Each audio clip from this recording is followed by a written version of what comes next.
What's up guys, and welcome back to another video. Today I'm doing my top 5 tools. I have some ties, so it's going to be more or less 7 tools. So we're going to get started with a tie. It's my 1/2 inch extendable ratchet that I got from Harbor Freight, along with my 3/8 and 1/4 inch extendable ratchet that I got from Harbor Freight. They both were around $20. They both extend out. I use them every single day. This one gets used for oil changes. I use this for brake caliper, bracket bolts. I broke the handle off of this. It's lifetime warranty, so I can just go back to Harbor Freight and get it warrantied out. I just get a whole brand new tool and I walk away and break the handle again and go back and get another one. I believe that buying Harbor Freight tools, if they break on the 3rd time you use them, get a better tool. If they last, I'd say 5 jobs or so forth, stick with that Harbor Freight tool because it's paid for itself. It's made you money already, so why not keep rebuying that tool that keeps on making you money? But unless there's an indestructible tool that other company has made, I would stick with the Harbor Freight tools personally. They're cheap and they do the job, and they last pretty long. The next tool that I'm going to be getting into is my pen flashlight, also from Harbor Freight. It's Quantum. The flashlight brand is Quantum. I believe it's 175 lumens, same as the Matco one. I bought the Matco one and then I gave it back to him because it was $80, I believe. This is $18 and it's just as bright, does the same exact thing, helps out with seeing into the engine bay or underneath cars. Definitely recommend this. It's the Quantum rechargeable pen flashlight because I didn't want to have to keep on buying AA batteries. The next tool is probably my brake caliper compressor. It's the dual piston from Matco. Use it 3 or 4 times a week. You can buy the single piston one and just leave a brake pad in the back and press in both the pistons at the same time, or you can just buy this one and press in single pistons by pushing up against one ear.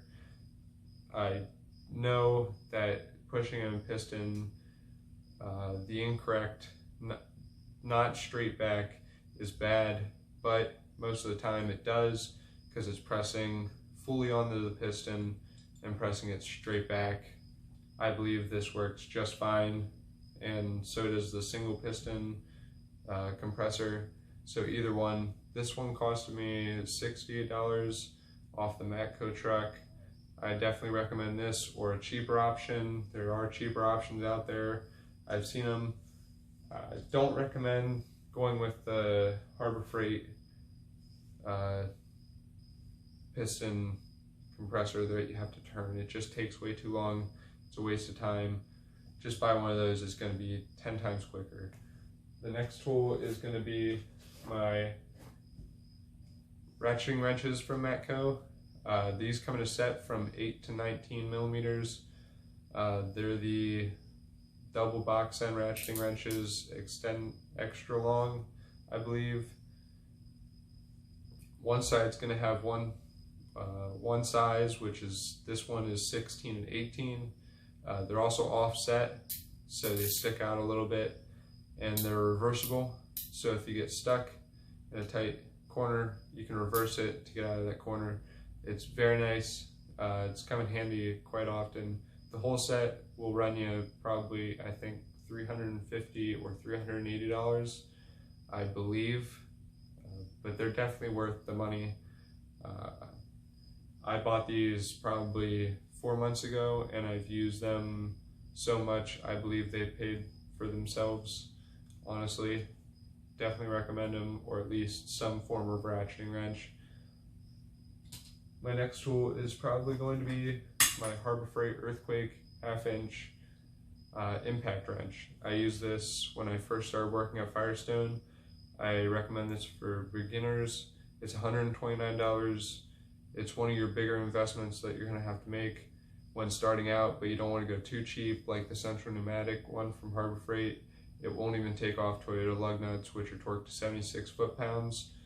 Trust me, buy this. This takes off axle nuts and everything. This will get you through most jobs, even when you can't take it off with a ratchet. This will help you out so much, even if you can turn the wheel and get back to brake caliper bolts. This is going to help out a lot. And again, this was $129 from Harbor Freight. This is amazing. Recommend it to anybody who's starting out. The last tool that I'm going to be showing you guys in the official list of 5 tools is my Milwaukee 1/2-inch stubby. I plan on doing a full review for this. I use this every single day to take off wheels and do brake parts.